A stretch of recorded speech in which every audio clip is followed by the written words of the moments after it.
ગુજરાતના કાલ રાતે 8 વાગ્યા સુધીમાં 365 ગામના પંચાયત ઉપર લેટર પેડ જે નવો પરિપત્ર 4/7/2026 ના રોજ આવેલો તે અમાન્ય છે એ રીતના 365 લેટર પેડ આવેલા છે રાતે 8 વાગ્યા સુધી. એ પછી પણ અઢળક આવેલા છે એ અમે સાથે અત્યારે જોઈન્ટ નથી કરેલા. ટાવરના જે નવા પરિપત્રમાં બજાર કિંમતના 200% છે, અહીંયા અમારે 400 ની માંગણી છે. અને કોરિડોર માટે ગ્રામ્ય હોય, નગરપાલિકા હોય કે મહાનગરપાલિકા હોય, ત્રણેયમાં જો ત્રણેય લોકો ટેક્સ સમાન ભરતા હોય, જીએસટી સમાન ભરતા હોય. બીજા વિકલ્પમાં અમે એવું કીધું છે 2013 ના કાયદા મુજબ બજાર કિંમતના 4 ગણા ટાવર અને તાર બંને માટે. એ પણ જો માન્ય ન હોય તો ત્રીજો ઓપ્શન એવો છે 2006 જે લાયસન્સી રૂલ છે એ મુજબ અમને ભાડું ચૂકવવામાં આવે. કાર્યક્રમમાં ગુજરાતના જિલ્લે તાલુકે જેને ખેડૂતને જે વિસ્તારમાં વીજપોલ આવે છે તે વિસ્તારમાં ખેડૂતોને જાગૃત કરીને એના વિશેની માહિતી પૂરી પાડવાની છે. કંપનીને 25 થી 30 વર્ષની લાયસન્સ આપેલું છે, 25 વર્ષ પછી શું કરવાનું? આમાં તો કોઈ આ પરિપત્રમાં કોઈ ઉલ્લેખ નથી. તો હવે શું 25 વર્ષ પછી આ વીજના અને તારને બધાને કાઢી નાખવાના? 2013 નો કાયદો છે એ પ્રમાણે બજાર કિંમતના 4 નો ગુણાક આપીને, એટલે કે 4 ગણા આપીને થાંભલા અને કોરિડોર બંને માટે સેમ આપવામાં આવે. પોતાનું જોખમ કોઈ ખેડૂત લેવા માંગતા નથી, એટલે અનિચ્છા હોવા છતાં એને માસિક ભાડું પણ આપવામાં આવે. આ 3 વિકલ્પ આપેલા છે. ત્રણેયમાંથી જે સરકારશ્રીને યોગ્ય લાગે એ રીતનો પરિપત્ર બનાવવામાં આવે. 3 કે 4 મહિનાની સિઝન છે, 3-4 મહિનામાં એ ફાઉન્ડેશન કરી લેશે, ટાવર ઉભો કરી લેશે અને તારે ખેંચી લેશે. શું ત્રણેય વસ્તુ 3 મહિનામાં કંપની કરશે? જો ન કરે તો એ પરિપત્રમાં પણ સુધારો કરવો પડે. કચ્છનું નાનું રણ છે, ત્યાંથી લાઈન પસાર કરવામાં આવે તો ખેડૂતોની જે આજીવિકા છે અને 25 થી 35 વર્ષ જે કંપની લાઈન રાખવાની છે ત્યાં સુધી જીવનું જોખમ ન પડે. તો એ માટે પહેલી ખેડૂતોની રજૂઆત એવી છે કે મોરબી જિલ્લામાં ભવિષ્યમાં એક પણ લાઈન ન કાઢવામાં આવે ને એની જગ્યાએ કચ્છના નાના રણમાંથી પસાર કરવામાં આવે. થાંભલા કે તારમાં કંઈ પણ થાય તો કંપની ખેડૂતો ઉપર કેસ કરે છે અને ખેડૂતોને દબાવે છે. તો એવી પણ જોગવાઈ કરવામાં આવે કે એની જવાબદારી સંપૂર્ણ કંપનીની છે.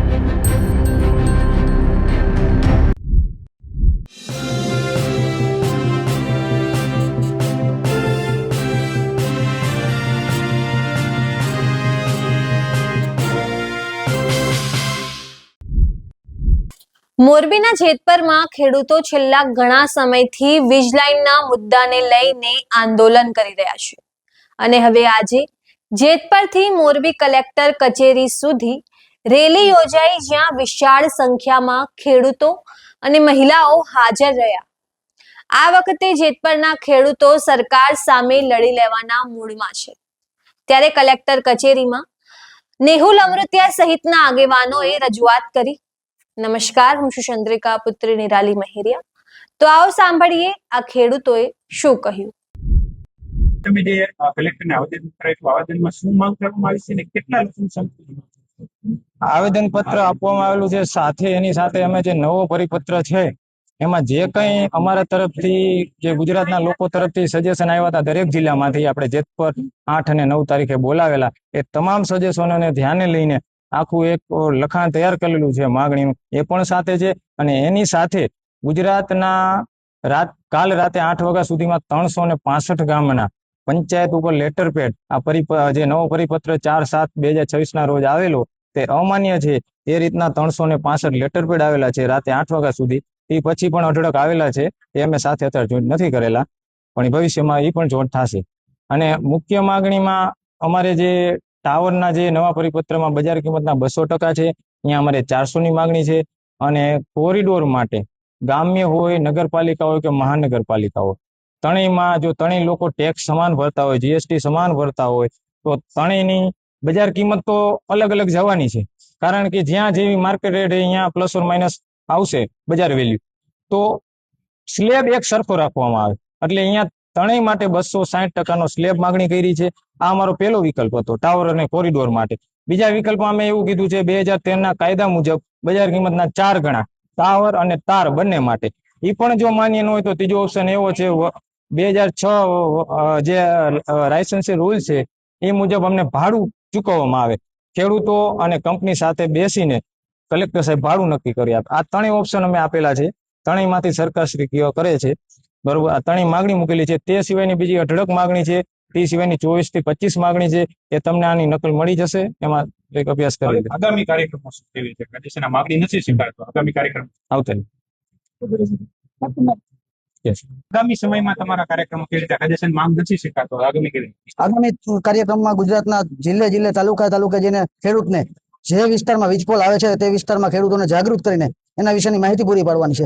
અને આગામી રણનીતિ અમારા કમિટી ટૂંક સમયમાં મીડિયાને જણાવવામાં આવશે.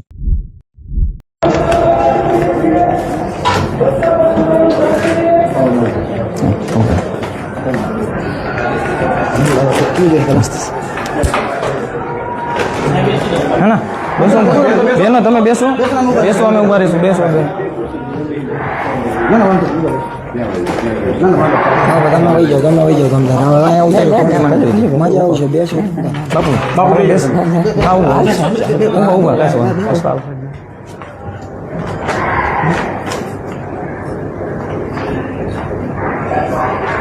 બેનો કરો રજૂઆત. ઉનભાઈ ભાઈ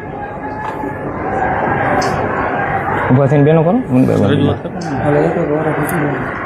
જ્યાં વીજ ટાવર આવે છે ત્યાં પાકનું વાવેતર શક્ય નથી, તો તે જમીનનું સંગઠન થયું કહેવાય. તો તેના માટે તમે 200% નહીં પરંતુ 400% વળતર આપો. આગળ આવતરી બેન, આગળ આવીને બોલો. બીજો મુદ્દો મારો એ છે કે જ્યાં વીજ લાઈન નીકળે છે, જ્યાં તાર નીકળે છે ત્યાં સારો એવો ખેતરનો હિસ્સો જતો રહે છે. એટલે તો ત્યાં આપણને જમીનની કિંમત સાવ ઘટી જાય, પોતાની કિંમત સાવ ઘટી જાય છે. એટલે જે 60% વળતર છે તેની જગ્યાએ 260% અમને આપવા વિનંતી. અને બીજું એ છે કે ભારતમાં દરેક લોકો ટેક્સ તો સરખો જ ભરે છે. તો ગ્રામ પંચાયતમાં 30%, પછી નગરપાલિકામાં 45% અને મહાનગરપાલિકામાં 60% શું દરેક વિસ્તાર પ્રમાણે દરેકનો ભાવ તો વધઘટ રહેવાનો જ છે. ગ્રામ પંચાયત, નગરપાલિકા અને મહાનગરપાલિકા આ ત્રણેયનો ગુણાંક સરખો કેમ? એ છે કે એમાં સિક્યુરિટી માટે જ્યારે અમારા ખેતરમાં અમે મગફળીનું વાવેતર કરીએ છીએ તો અમે એને બજારમાં વેચવા જઈએ તો કોઈ વેપારી અમને 900 કે કોઈ 1000 કે તો કોઈ 1200 કે તો અમે કોને આપવાના છે? અમને ઊંચી વેલ્યુ કે ઊંચા રેટ હોય એને જ આપવાના છે. તો અમને ત્રણ વેલ્યુશનમાંથી નીચી રેટ કેમ? બીજું એક્ઝામ્પલ આપો તો આપણે ઇલેક્શનમાં જે નેતાને વધુ વોટ મળે એ જ વિનર બને છે ને, તો બધી જ જગ્યાએ હાઈ વેલ્યુ માટે મળે છે તો અમારા જમીનની નીચી કેમ? મારી રજૂઆત એ છે કે આ કંપનીને 25 થી 30 વર્ષની લાયસન્સ આપેલું છે, તો 25 વર્ષ પછી શું કરવાનું? આમાં તો કોઈ આ પરિપત્રમાં કોઈ ઉલ્લેખ નથી.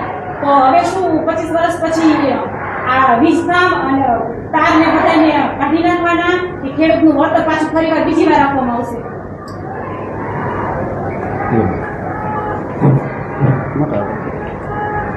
સર, અમારા આ ખેતરમાં 20 પોલ ટ્રાન્સમિશન કંપની વાળા અદાણી વાળા નાખી રહ્યા છે. તેમાં અમારા ખેડૂત ભાઈઓ, ખેત મજૂરો, ખેત પત્નીઓ, મજૂરો, લેડીસો કરે છે, કામ કરશે.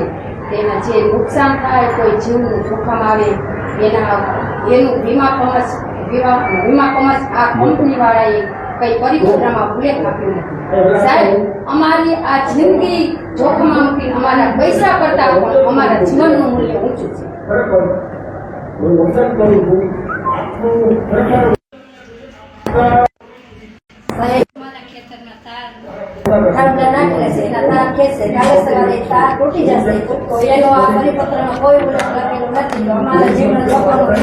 જવાબદાર કોણ થશે સાહેબ?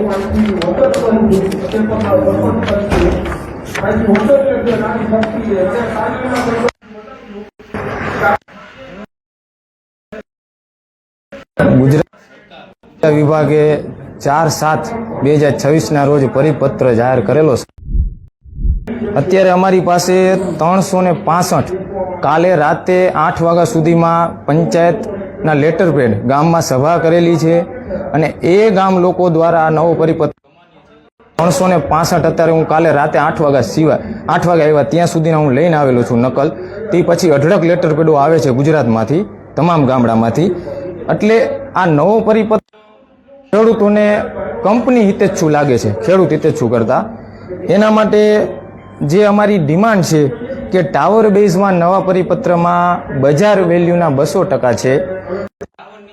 ખેતી કરવી સાહેબ અશક્ય જેવું છે અને રિસ્કી છે, તો એમાં ખેડૂતોને 400% આપવામાં આવે. અને કોરિડોરમાં જે બેને કીધું ને કે વેલ્યુએશન 30 લાખ હોય, મહાનગરપાલિકાની 45 થાય અને નગરપાલિકાની 40 થાય અને મહાનગરપાલિકાની 60 લાખ થાય, તો વેલ્યુએશન તો માર્કેટ રેટ કમિટીમાં ઊંચી જવાની છે સાહેબ.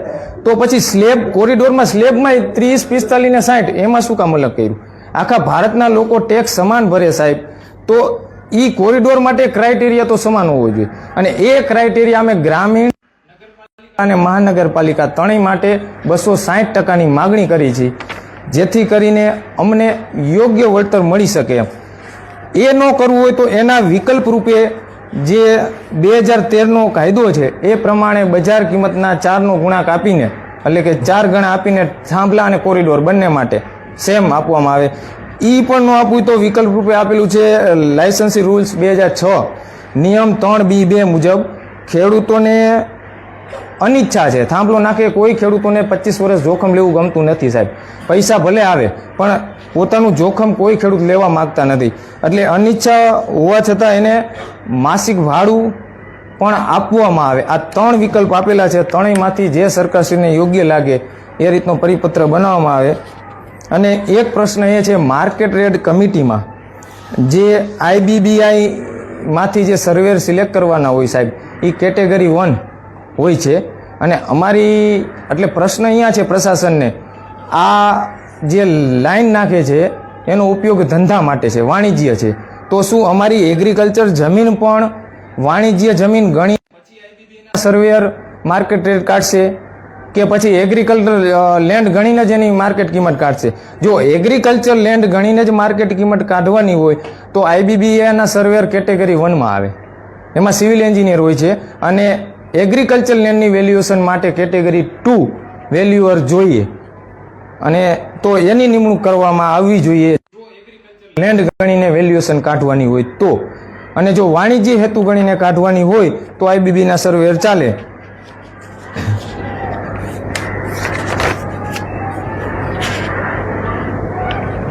અને બીજી માગણી એ હતી કે જ્યારે વન ટાઈમ જ્યારે પાકનું જ્યારે કમ્પન્સેશન છે ઠરાવમાં લખેલું 1 ટાઈમ, તો એના માટે શું કંપની અમારે કપાસ વાવેલો છો, જે મોસમી ખેતી કરે છે કપાસ વાવેલો છે સાહેબ, તો એ 3 કે 4 મહિનાની સિઝન છે, 3-4 મહિનામાં એ ફાઉન્ડેશન કરી લેશે, ટાવર ઊભો કરી લેશે અને તારે ખેંચી લેશે? શું ત્રણેય વસ્તુ 3 મહિનામાં કંપની કરશે?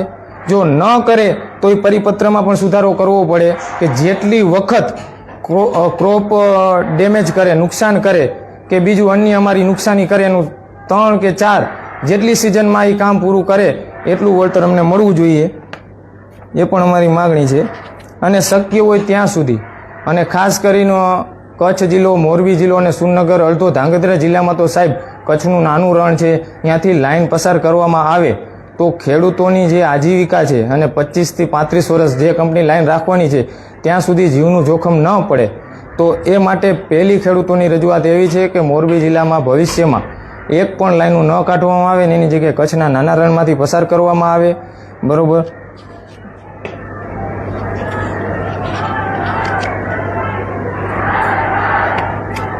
અને જો કચ્છના નાના રણમાંથી પણ ન કાઢવામાં આવે તો અંડરગ્રાઉન્ડની જોગવાઈ કરવામાં આવે પરિપત્રમાં. અને એ પણ શક્ય ન હોય તો મોનોપોલ ટાવરની ડિઝાઇન કરીને ટાવર ઊભો કરવામાં આવે, જેથી કરીને અમારા ખેતરમાં 493 કે 625 ચોરસ મીટર જગ્યા રોકે એ થોડી કમથી જગ્યા રોકે એમ, જેથી કરીને ખેડૂતોને નુકસાન ઓછું થાય જમીનમાં. અને ટ્રાન્સમિશન કંપની અમારા ખેતરમાં થાંભલો કે ટાવર જે કંઈ હોય તો એ ટ્રાન્સમિશન કંપનીની જંગમ મિલકત છે, તો એની જાળવણી કરવાનું કંપનીનું કામ છે. કોઈ ખેડૂતના ખેતરમાં હોય તો એનું નથી એમ. ભવિષ્યમાં એવા અઢળક કેસો બનેલા છે કે ભાઈ અહીંયાથી થાંભલા કે તારમાં કંઈ પણ થાય તો કંપની ખેડૂતો ઉપર કેસ કરે છે અને ખેડૂતોને દબાવે છે. તો એવી પણ જોગવાઈ કરવામાં આવે કે એની જવાબદારી સંપૂર્ણ કંપનીની છે. પછી કંપનીને અહીંયા જે એના ધ્યાન રાખવા માટે જે પણ કર્મચારી રાખવો પડે એ રાખવામાં આવે, જેથી કરીને ખેડૂતો ઉપર ખોટા કેસ અને એને દબાવવાની કોશિશ ન થાય.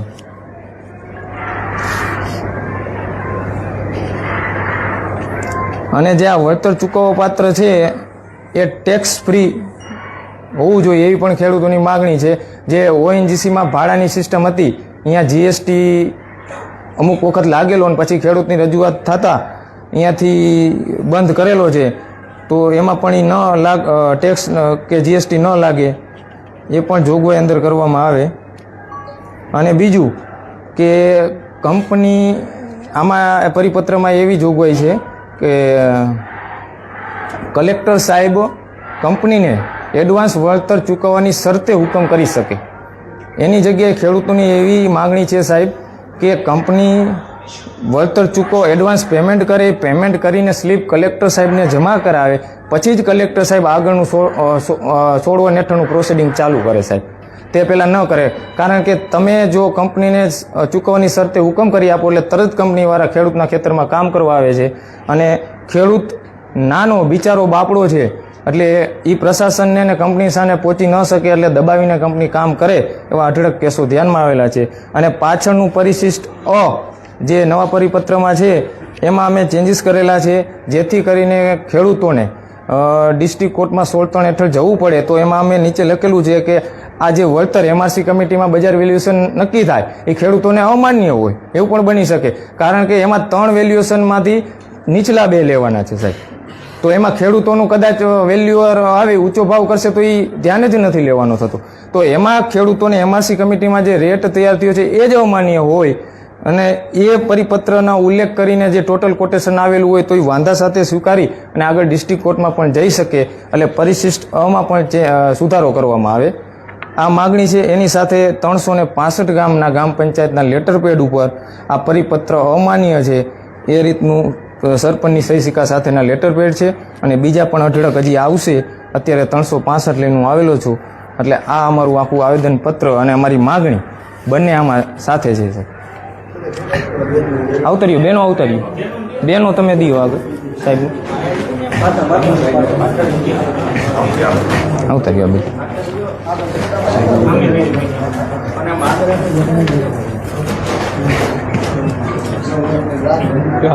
બસ.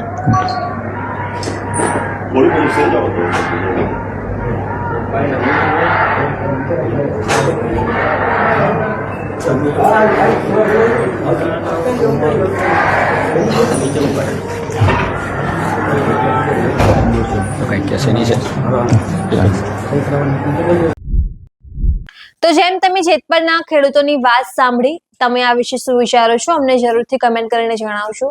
એ સિવાય તમે અમને અમારા ફેસબુક અને ઇન્સ્ટાગ્રામ પેજ પર પણ ફોલો કરી શકો છો. અત્યાર માટે બસ આટલું જ. ધન્યવાદ.